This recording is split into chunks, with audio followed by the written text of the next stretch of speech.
Hello, hello, hello. Man, it's been a while since I've watched that intro. I It, know it has been a hot minute. yeah, it seems like forever and a day since we've done this. And so I think we should do some catch up and because it has been quite a while. Like we're trying to figure out, like, I mean, it may have been January. I don't know. But you guys confirmed it was before I moved. So I don't know if you know. So this is my front yard. That's awesome. This is Oh, yeah. Now it doesn't show all the mountains and all the the trees, but this is my front yard. So, and this was the very first deer that came wandering through. Now we have deer constantly now, but I was so excited to actually have a deer in my front yard that I had to go out and take a picture. So I love it. yeah. oh, that looks so peaceful. Oh, It's that's amazing. awesome. It's like every day I look out and I'm like, oh my goodness, it's just so different than living in the suburbs and looking out and just seeing your neighbors. Yeah. Right. Yeah. And not that we don't have a couple neighbors that we see, but it's mostly It's nature, at a distance.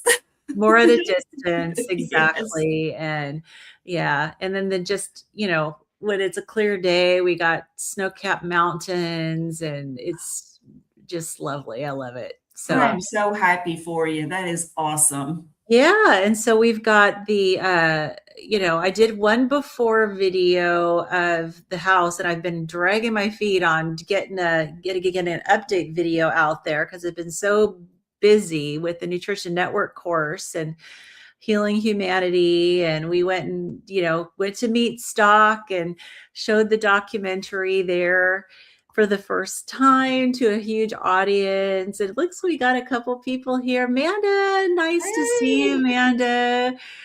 Awesome. Wow. Oh yes, I love my yard too. Yes, it's amazing. But yeah, so we got to show the documentary at Meat Stock, and I happen to know Renee that one of the people who's going to be looks like hosting a showing is Laura Spath. Oh, yay. Maybe we can make it up there. Your neck of the woods. Yes. Oh, wow. Yeah. So Bill's here. That's awesome. Yeah. And so we have the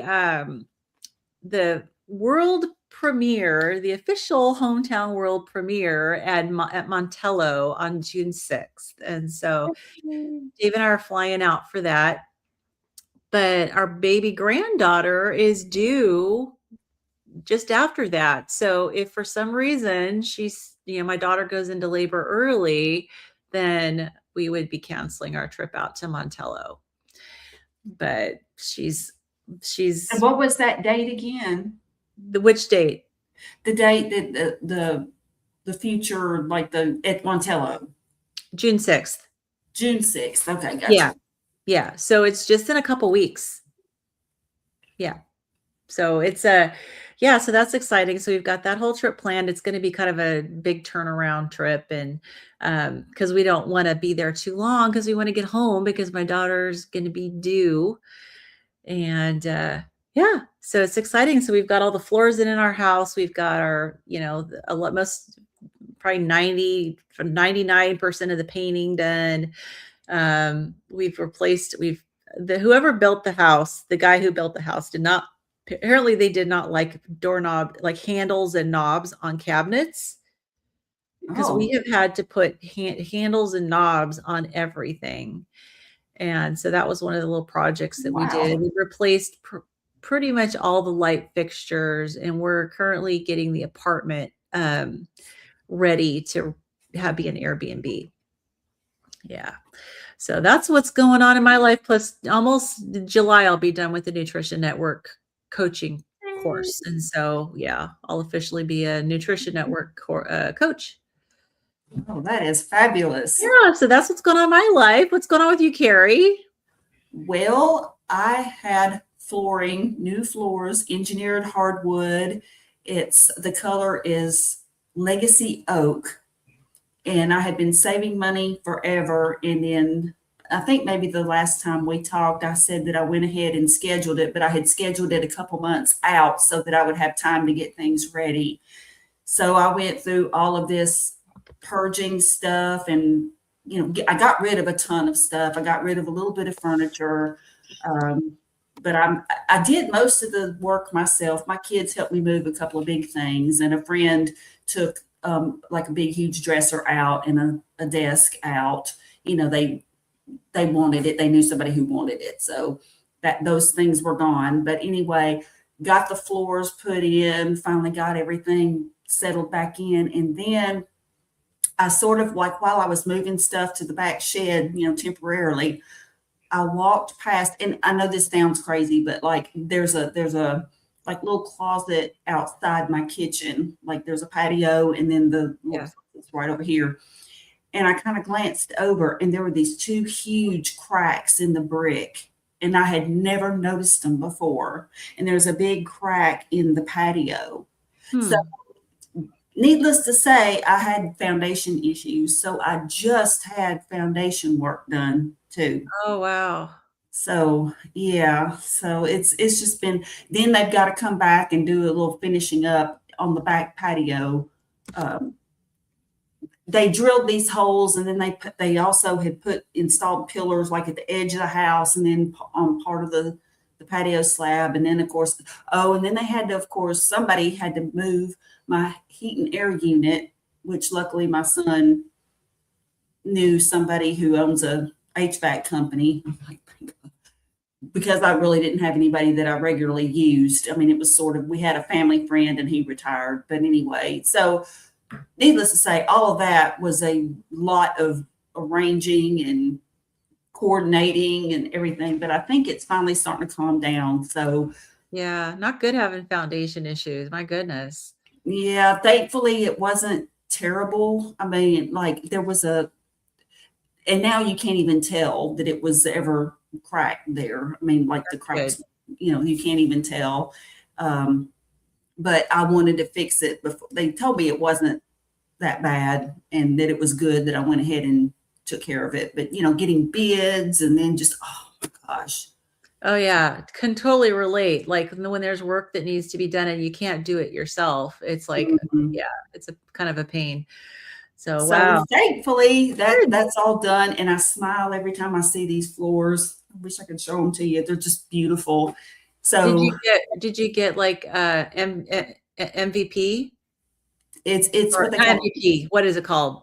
engineered hardwood. And yeah, I don't know Yeah, why I yeah, keep calling it MVP. That's most valuable person. That stuff. Yeah. yeah, yeah.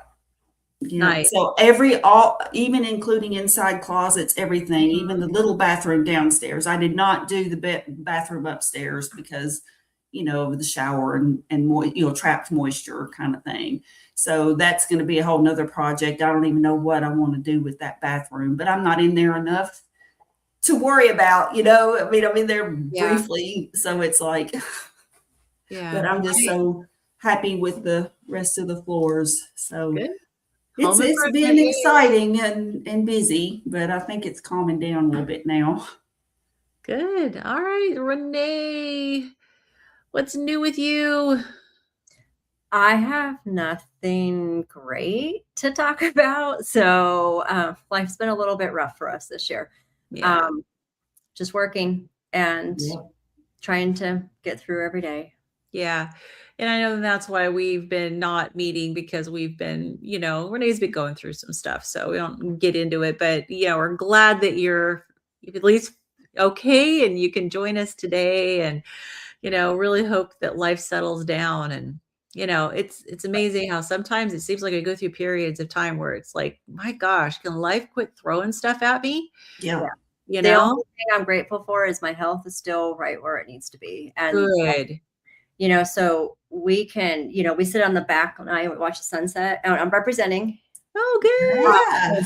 We sit on the back porch and we are grateful every night for what we have. And I agree with you. We live out in the middle of nowhere and I don't have any neighbors and it's totally amazing. And, so I'm grateful for what we have. And I'm grateful every single day that I can walk and that I'm not in pain. Yeah. So, I mean, I try to hold on to that. Yes. Well, and considering all of the stressful times you've been through, to be able to still feel pretty good, that's really says something because a lot of times a relapse will happen. Oh yeah. Yeah. And I'm continually getting better. Started a new workout program. So I have to be grateful for that. Yeah, I love it.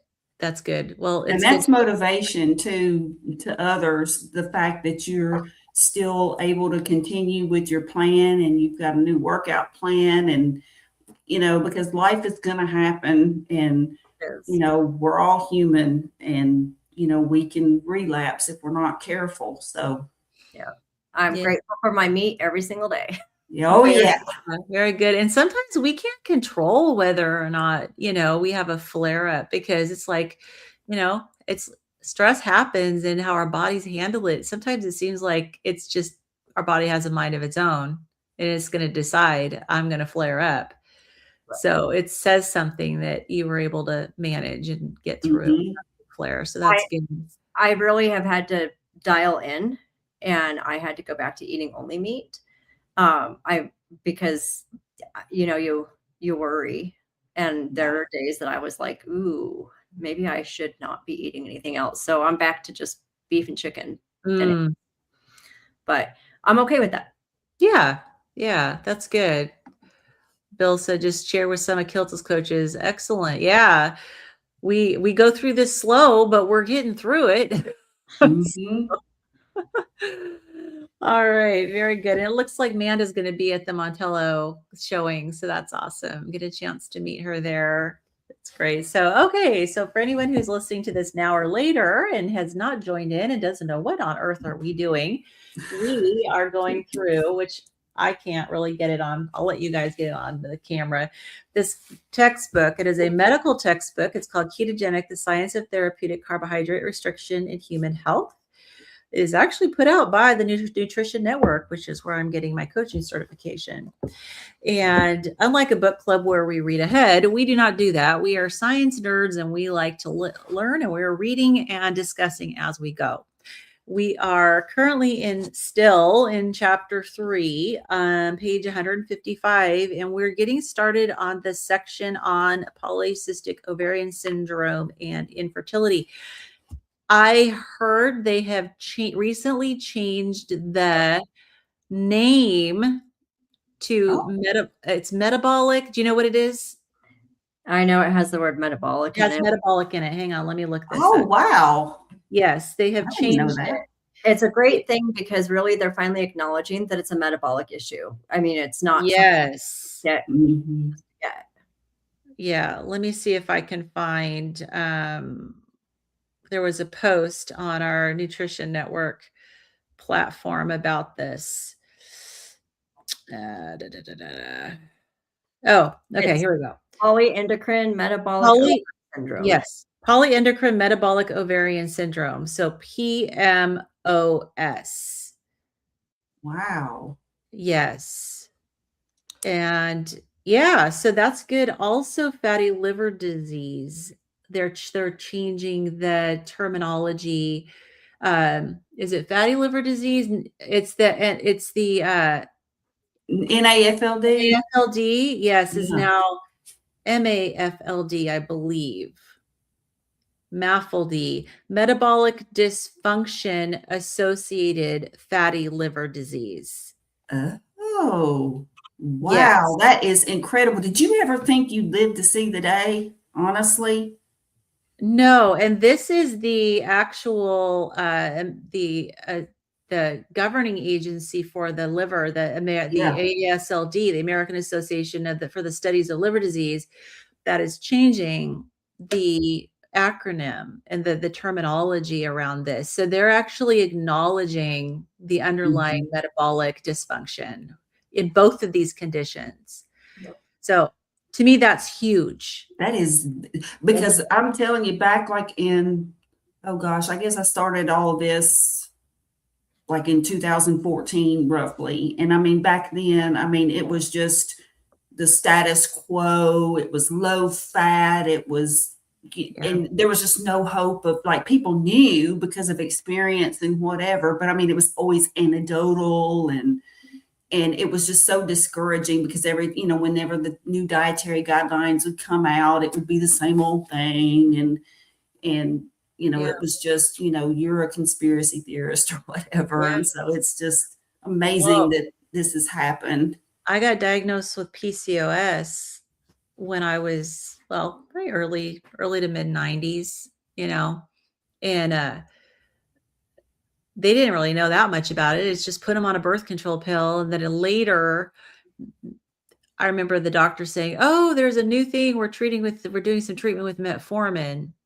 Hmm. And you'd think that it would be obvious, like, okay, if it's helping and metformin is known to help with insulin, because you become more insulin sensitive, you'd Yeah, think that that would have been a clue, right? you But would think. 30 some years later, they're finally bringing in the metabolic component of it, but it is what it is. So it's Yeah, but I'm just amazed and I'm just so thankful that finally, it's starting, the big ship is starting to turn around. yeah, It's just awesome. exactly. Yeah. So, all righty. Well, let's see. I don't even remember who read last. I'll go ahead and go first. Okay. Sounds good. All right, we are on page 154, Hopefully there won't section be nearly as many big words 3.7. with this one, but we'll see. All right, I'm still gonna, because I don't remember what the acronym for the new term is. We'll just say PCOS. Yes. All right, introduction. Polycystic ovarian syndrome is the most common reproductive disorder in the world.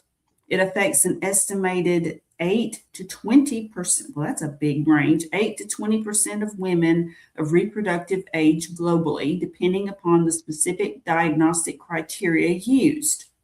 40% of patients diagnosed with PCOS suffer from infertility, and 90 to 95% of women in infertility clinics who cannot conceive due to lack of ovulation suffer from PCOS.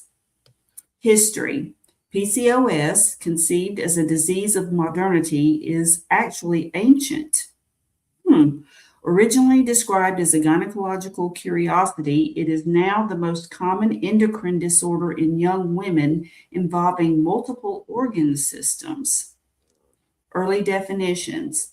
PCOS was recognized as early as Hippocrates, who defined it as women whose menstruation is less than 3 days or is meager, are robust with a healthy complexion and a masculine appearance, yet they are not concerned about bearing children, nor do they become pregnant. Okay. I've got to Mhm. take a little issue with that definition because whose menstruation is less than 3 days or is meager, that is, we know. And of course, they said this was 460 to 377 BC was when Mhm. Hippocrates. Mhm. So it's like, okay, I'll cut him a little bit of slack.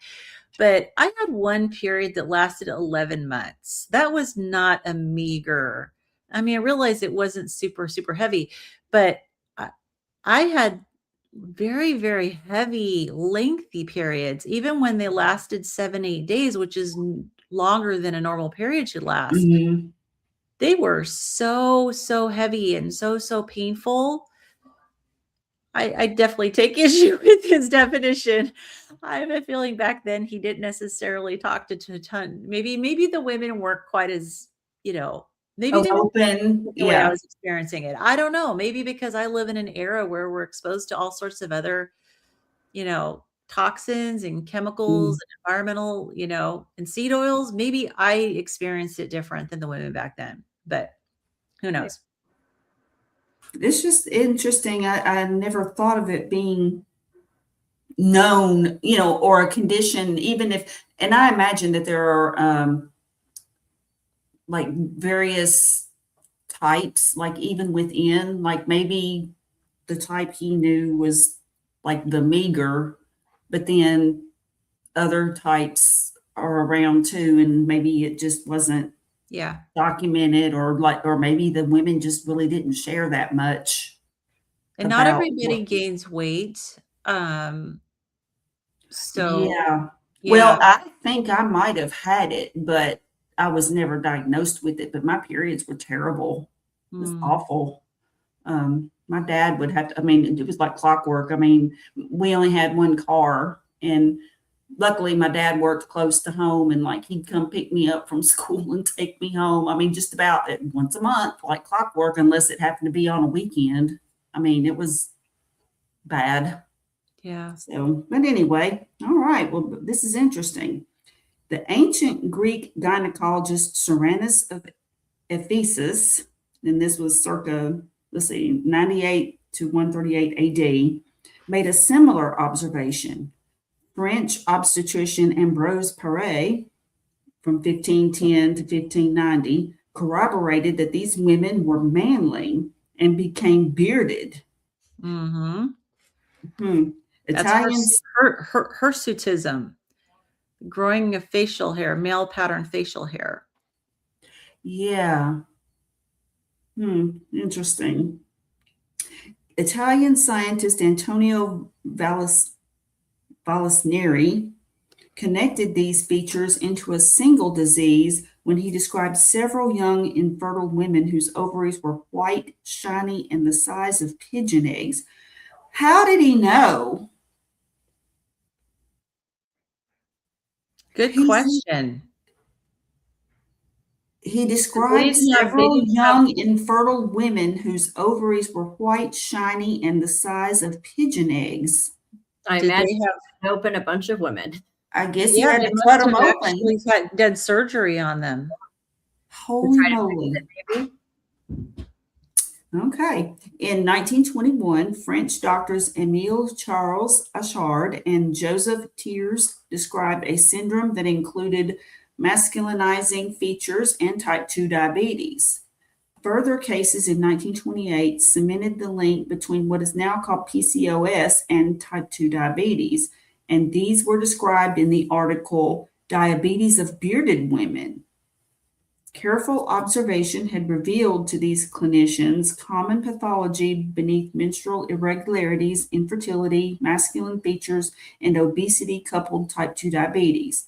The only feature differing from the modern definition of PCOS was the ovarian cysts, which were understandably missed due to a lack of non invasive imaging. Well, apparently, Yeah. dude on back, he saw the white shiny ones, so I don't know. So I wonder if a lot of the bearded women that were in the circus early on had PCOS. Oh, that's a good question. I bet they did. Maybe. Yeah. Wow. Okay. Clinical presentation. The PCOS spectrum, what PCOS is and is not. To confirm a diagnosis of PCOS, clinicians must confirm the presence of two of three of the following conditions: hyperandrogenism, menstrual irregularities, and polycystic ovaries. Because some women will present with all three criteria and others will only have two, PCOS represents a spectrum of disease. The Rotterdam criteria recognized this continuum and grouped patients into four different phenotypes: frank or classic polycystic ovary PCOS, chronic anovulation, hyperandrogenism, and polycystic ovaries, three of three criteria; classic non-polycystic ovary PCOS, which is chronic anovulation, hyperandrogenism, and normal ovaries; non-classic ovulatory PCOS, regular menstrual cycles, hyperandrogenism, and polycystic ovaries; and non-classic mild PCOS with chronic anovulation, normal androgens, and polycystic ovaries. The frank phenotype represents the most severe disease and is associated with metabolic diseases like obesity and type 2 diabetes, with cardiovascular risk factors like high blood pressure and triglyceride concentration. In contrast, women with non-classic mild PCOS are at the lowest risk of metabolic disease. Why some women with PCOS present with hyperandrogenism as opposed to anovulatory cycles is unknown. It makes me wonder with me because, they talk about anovulatory cycles, meaning you don't ovulate, right? Mm-hmm. Like how back then, how did they know that? you know, I, like I didn't know whether or not I was ovulating most of the time. Like how did they know that? I didn't track. So, Right. I only knew that when I got cysts. And I would get the Mhm. cysts for sure because I could, and especially when we were doing fertility treatments, they would beforehand, I had different ultrasounds and stuff, and they'd see the cysts inside my ovaries. I could feel them because they would grow, but then they don't release. So it's not like you don't have the eggs, you do. They just don't release from the ovary. And so that they would get big, and that's why Mhm. they call it polycystic. So you get more than one, they get big, but then they kind of reabsorb into the tissues of the ovary, and so they get to a certain point and they shrink. But I could tell for sure when they were getting big because it would really hurt. It was Yeah. really painful. But I just assumed that every month I didn't release any of them because I was never able to get pregnant.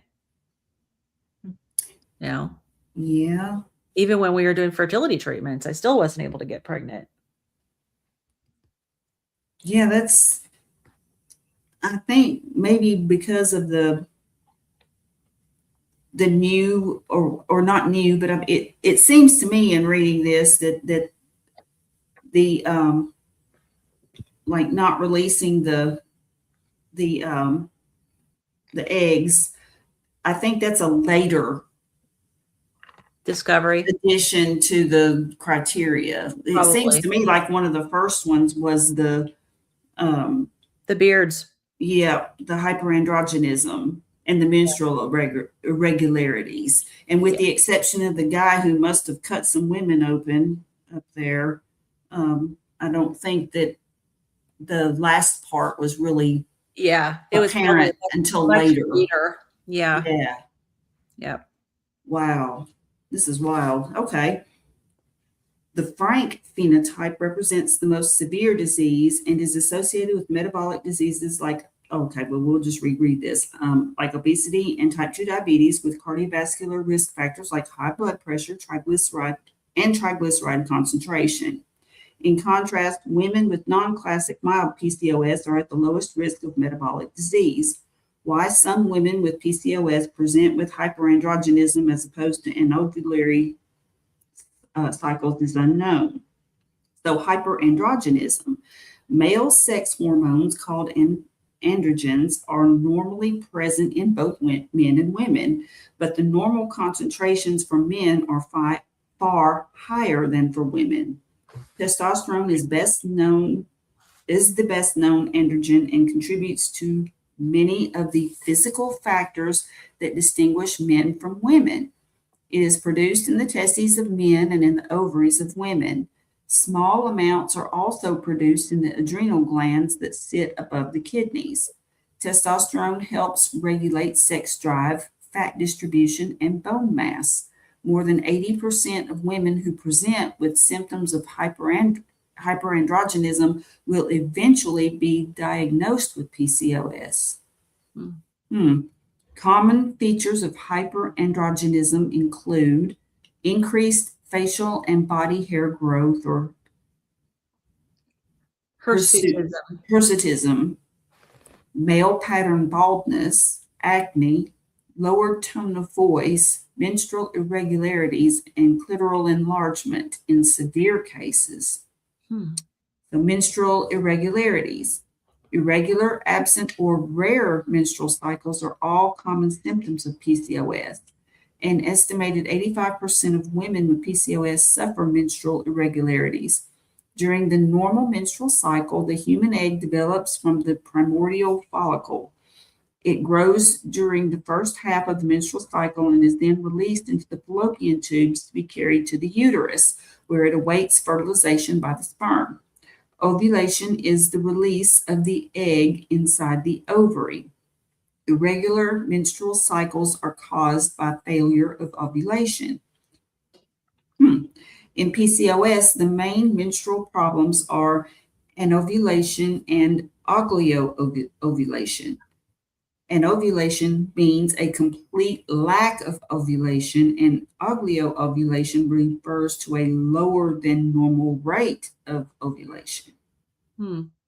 When normal ovulation does not occur, menstrual cycles may be completely absent, amenorrhea, or may last longer than usual, oligomenoria. Maybe that was me. Mm-hmm. Mine were Yeah, all it just sounds like longer it. than usual. Yep. Mm-hmm. However, having a regular cycle does not mean that ovulation has occurred normally, especially in women with other evidence of hyperandrogenism. Of note, 20 to 50% of women with signs of excess testosterone in regular periods still have evidence of anovulation. This lack of ovulation will result in difficulty conceiving and infertility. PCOS is associated with recurrent miscarriages and is the most common cause of infertility in industrialized nations. It's interesting. When I was 15 and up to that point, so I got my first period when I was 11. When Mhm. I was 15, I had for the first time, an abnormality. I had a period that lasted a whole month. And my mom took me to a doctor, but it was all military. And Mhm. so we went to the military base and I saw an Air Force doctor because it was the Air Force base. And this doctor did nothing, like literally just said, "Oh, that happens sometimes," and sent me away. Didn't do any blood work, didn't check my hormone levels, nothing. Wow. Yeah. So it was just kind of curiosity to me. I mean, I was only 15, so I wasn't delighted about going and seeing a male doctor. I didn't have any choice about what doctor to see because this was the military, right? So, Mhm. um, I was glad that he didn't examine me, but Right. I yeah. don't blame you. So here I was at 15. I was like, "Oh, phew, got away scot free on that one." But looking back, to at least do some blood work Mhm. might have been helpful. Yeah. But no, nothing was ever done. So, Wow. I mean that is bad because that happens sometimes, maybe, but it's not normal, so you should look into it. you know, just yeah. because it happens sometimes doesn't mean that it's there's not something wrong. Right. Well, and I Wow. mean, that was was it the like early to mid 80s? I don't Hmm. know how it was with women getting medical care back then, but there was definitely this, and there's such a lag when it comes to getting good medical care for women anyways, because it's like, you know, even a lot of the studies that have been done on nutrition, they're all done on men, right? Yeah. You know, And like men and women are different, we are regardless. different. Yep. We are Yeah. different. Yep. So, Wow. Okay. Let's see. Do you Uh, want me to read? yeah, you can go ahead. I just figured it would be nice to have somebody else besides just you to do it. Yeah. Okay. Polycystic ovaries. Follicles are collections of cells in the ovary. During normal menstruation, many follicles begin to develop, and one eventually becomes the human egg that is released into the uterus at the time of ovulation. The other follicles usually shrivel up and are reabsorbed into the body. When these follicles fail to shrivel up, they become cystic and show up on an ultrasound as ovarian cysts. The Rotterdam criteria define polycystic ovaries as being the presence of 12 or more follicles measuring 2 to 9 millimeters in diameter in each ovary. Two main factors influence the number of cysts. Small 2 to 5 millimeter follicles are related to the serum androgen concentration, and larger 6 to 9 millimeter follicles are related to both serum testosterone and fasting insulin concentration. Of Mm. note, 20 to 30% of otherwise normal women may have multiple cysts on their ovaries. Consequently, the mere presence of cysts is not enough to make the diagnosis of PCOS. Additionally, there is no correlation between the number of cysts and the severity of PCOS. and so one thing that's interesting to note too is that it did say otherwise normal women may have multiple cysts on their ovaries. It's in their ovaries. It's like there's definitely a difference between PCOS cysts and an ovarian cyst that's actually on the ovary. Like those are ones that Mm. need to go and be surgically removed. Yeah. These are actual follicles that don't release. And like it says, they will break down and absorb, reabsorb back into the ovary. So it's definitely, they're different. Because I know a lot of people used to say, oh, like, do you have to get those removed? No. Because you can't. Right. Exactly. Because they are inside the ovary as opposed to attached and growing on the ovary. Mm-hmm. Yeah. That's a good distinction to make there. Mm-hmm. Okay. Investigations, differential diagnoses. Hyperandrogenism and polycystic ovaries are not exclusive to PCOS. Thus, other diseases that mimic PCOS must be excluded by history or by physical or laboratory examination before the diagnosis can be confirmed. While most of these conditions are rare, they may be serious and require entirely different treatments, which makes the distinction important.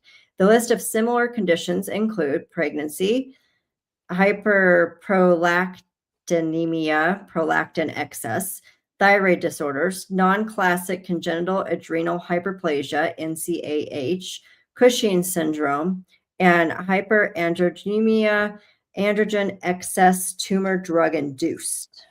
Mm. Health risks associated with polycystic ovarian syndrome. If PCOS were just about acne and a few missing periods, then it would not be so bad. Unfortunately, PCOS is associated with many health concerns, reproductive as well as general. The reproductive issues include how do you say that, Lynn? And ovulatory. And ovulatory. It should make sense. Cycles, infertility, disorders of pregnancy, and fetal concerns. Other significant health concerns include CVD. I don't know what NAFLD is. Non-alcoholic fatty liver disease. Oh, we were just talking about that. Yeah. It's Sorry. now MAFLD. Interesting. Sleep apnea, anxiety and depression, cancer, type 2 diabetes, and METs. Metabolic syndrome. Yeah. These are some of the deadliest conditions in the world, including the top 2 causes of death in America: cardiovascular disease and cancer. PCOS is not merely a nuisance. It is an important warning of risk. For this reason, it's worth taking a closer look at each of these conditions in more detail to try to understand their link with PCOS. Which is quite interesting because now since they changed the name of it, they're looking at it's not causing metabolic syndrome. Metabolic syndrome could be causing the PCOS. So it's quite interesting. Several chapters kind of gotten turned upside down with the new research. Oh yeah, exactly. And it's like, are these are probably more associations because you have somebody with an underlying metabolic problem, and all these issues come with the underlying metabolic problem. And PCOS just happens to be one of them. Mm-hmm. Mm-hmm. Right. It's quite interesting how all of that research that just came out is going to change the landscape of PCOS. Oh yeah, it's going to change the approach because it'll tackle all these at the same time. It'll be amazing. Yeah. Understanding the link between polycystic ovarian syndrome and its associated risks. PCOS must be considered more than merely a disorder of excess facial hair, acne, and abnormal reproduction. Patients with PCOS have double the chance of being hospitalized compared with those without the disease. The United States spent an estimated $4 billion in 2004 on healthcare related to treating PCOS, an amount equal to the entire gross domestic product of Barbados. Much of this cost, 40.4%, is due to the associated type 2 diabetes. Mm. Even more sobering, this number likely underestimates the true costs because it takes into account only the reproductive years and not the associated health risks such as type 2 diabetes, heart attacks, strokes, and cancer that may arise in the future. These diseases typically occur in a woman's postmenopausal years and are many, many times more expensive than simply treating PCOS. Furthermore, PCOS is one of the leading causes of infertility and in vitro fertilization, which it is its own multi-billion-dollar industry. And as we've seen, women with PCOS who do become pregnant are at increased risk of obstetrical complications such as gestational diabetes, pregnancy-induced hypertension, and preeclampsia. Though they are not part of the formal definition of PCOS, obesity leading to metabolic syndrome and insulin resistance leading to type 2 diabetes have been frequently noted in patients and affect an estimated 50 to 70% of women with PCOS. The close link between obesity and type 2 diabetes suggests that all three conditions have the same underlying root cause. All three are now understood as metabolic diseases, putting women with PCOS at high risk later in life for cardiovascular disease, strokes, and cancer. Perhaps the most important associated disease is a history of weight gain that often precedes the diagnosis of PCOS. Of the obese women referred to one clinic, 28.3 were diagnosed with PCOS. PCOS can be more common as severity of obesity increases, but more importantly, weight loss has also been proven to reduce testosterone, improve type 2 diabetes, and decrease hirsute. You're the only one that can say that word, Lynn. Hirsutism. Hirsutism. More on this later. Whoever decided to name it that, I just really question them. It does not roll off the tongue. No, it doesn't. No, not at all. But I know that with me, I started having at the same time I started gaining weight, and I also started having twice a month periods. And yeah, like literally it was the same time. But it was also following a few really stressful years where I had a tremendous amount of stress. And then I had also gone away to college. I was a junior, gone away to college, and my eating was terrible. Mm-hmm. Yeah, it was awful. It was pretty much completely carbs and not good. Yeah. So I'm sure that had both of those components had something to do with it hitting. Because I don't think I was predestined to have PCOS. Yeah, I think it's just, I think it happened because of what I was exposed to as far as food and stress. Right. Probably could have avoided it. Yeah. Yeah, it makes you think. There's so much, I think, that could be avoided. If we only knew, right? That kind of gets back to like, for example, feeding my cat kibble. I didn't know. I just thought, oh, they sell it in the store. It must be safe for him to eat. It's just something that you never really thought of. Yeah. And then only later you know better. So, yeah. Hindsight. Yeah. It's always 2020, isn't it? Yes, it is. Yeah, very true. All right, you want me to read? Sure. All right, so pathophysiology. While there is a genetic predisposition to developing PCOS, endocrine factors or insulin in response to diet, carbohydrates, and eating can determine who develops PCOS and who does not. Oh, that's just what I basically just said. Yeah, we were just talking about that. Yes. And no, we didn't read ahead. Yes, it has to do with like epigenetics, right? Just because you have the genetic tendency doesn't mean that it's going to express. There's certain things that have to fall into place in order for that to happen. Mm-hmm. Okay, so insulin, the energy storage and energy use hormone.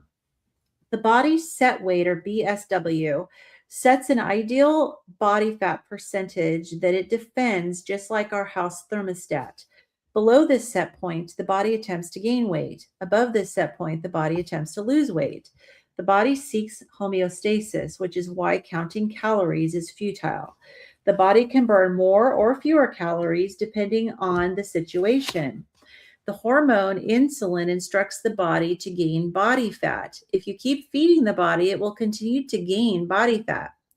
Insulin will keep directing the body to convert the food energy to glycogen and body fat.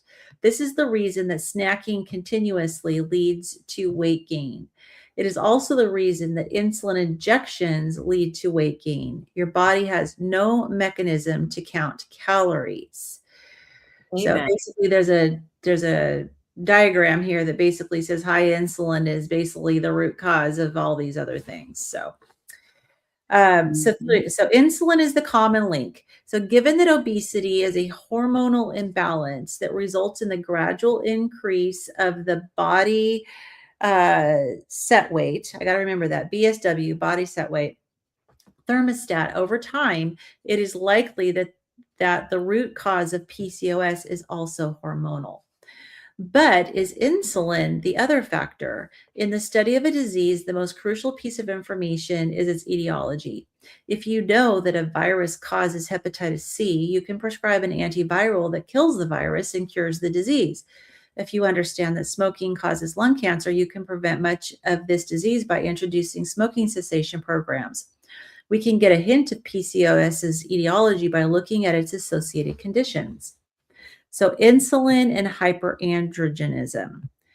Excessive insulin causes both, number one, overproduction of testosterone, and number two, decreased sex hormone binding globulin concentration that leads to increased testosterone effect. The striking correlation between blood concentrations of insulin and testosterone was noted as far back as 1980. When ovarian cells are purified and bathed in insulin, they increase testosterone production significantly. Insulin is the major regulator of sex hormone binding globulin, or SHBG, production in the liver. The higher the insulin, the lower the sex hormone binding globulin production. This relationship holds true not just in women, but also in men.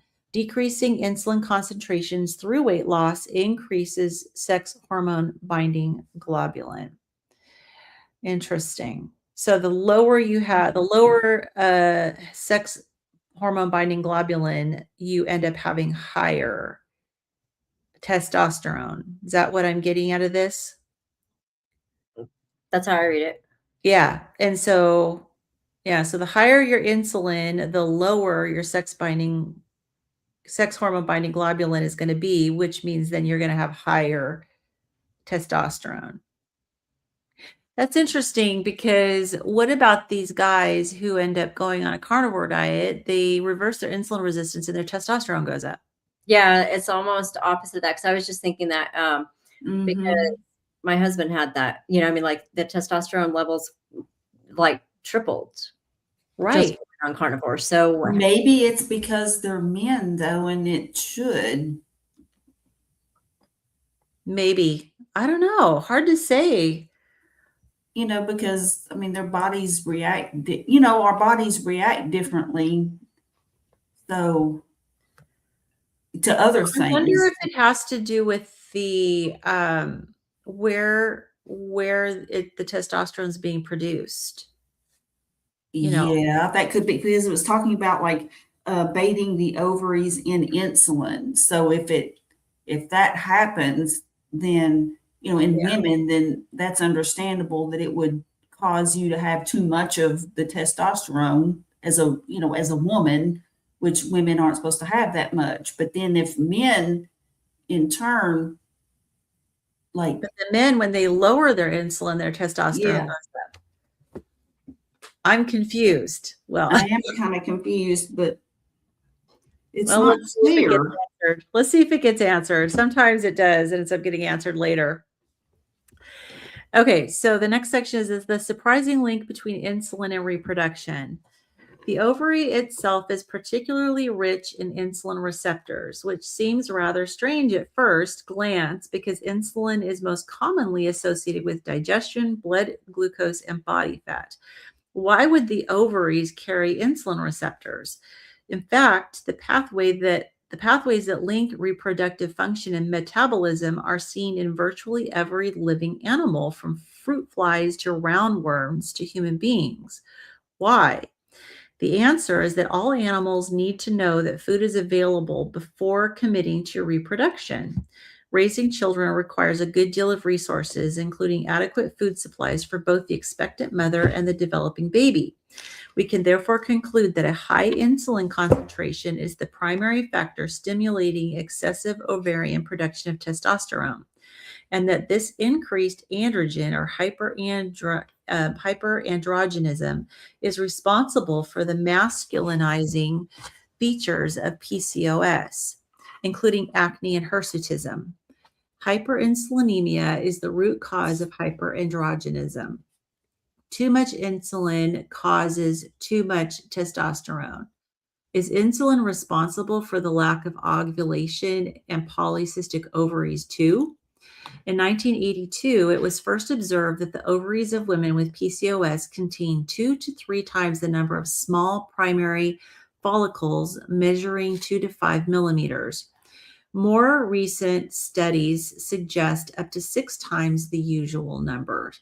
The small ovarian follicles are rich in testosterone receptors, and it was determined that high testosterone concentration was forcing too many primordial follicles from the resting phase to become primary follicles. Hyperinsulinemia causes premature response to luteinizing hormone, which stops further follicular development. In PCOS, the many small follicles do not mature to become eggs that can be pushed out to the uterus for fertilization. This failure of ovulation causes anovulatory cycles and menstrual irregularities, and the excessive numbers of small follicles fill with fluid and are visible as polycystic ovaries. So that didn't really answer the question. Should I check? No. Let me see what ChatGPT says. Why does high insulin lead to high testosterone in women, but lowering insulin often increases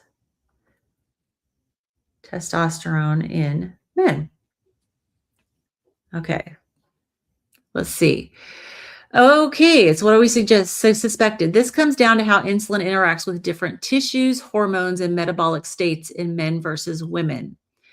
The short version is that insulin is not a testosterone hormone by itself.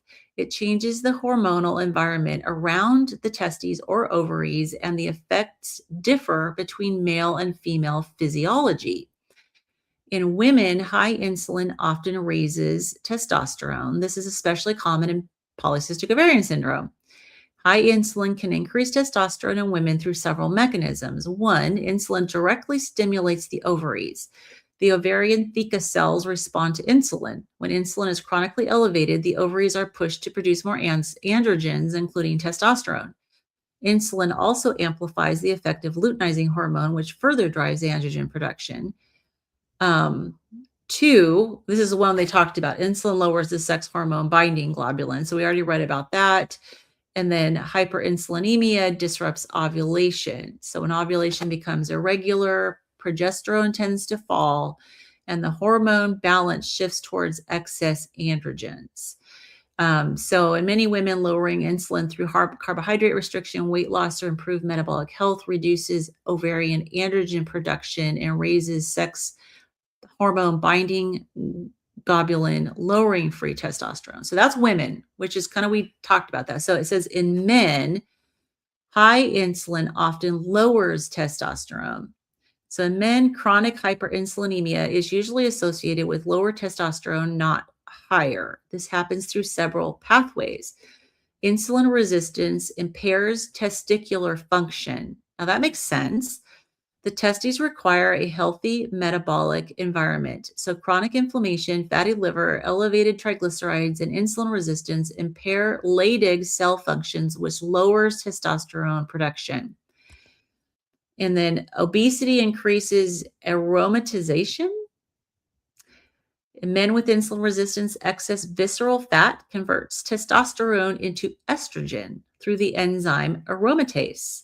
So more body fat equals more estrogen, which equals more suppression of the hypothalamic pituitary gonadal axis that can reduce testosterone production further. High insulin also suppresses the sex hormone binding globulin in men too.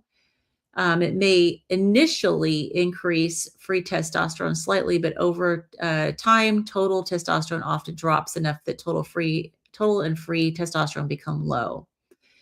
And then, yeah, the metabolic syndrome suppresses the brain testes signaling access, which reduces testosterone production. So it was definitely true. It's like changes, yeah, in men versus women. So That's incredible. yeah, interesting. We should probably stop here. But my Yeah. brother actually just tried to call me and I never hear from him. So I'm just wondering if there's something wrong. Ooh. Yeah. So I should probably call him back.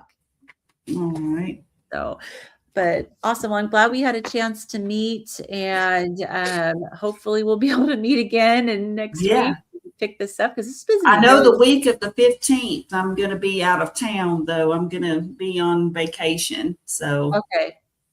but Sounds I good. will. We'll just keep me posted, and I may not remember that, but just let me know. Okay, And will thanks you do. guys, Theo, for who joined in, and glad to see we had some people here, which was awesome. Yes. Yeah. So we'll see you guys next time. All right. Bye.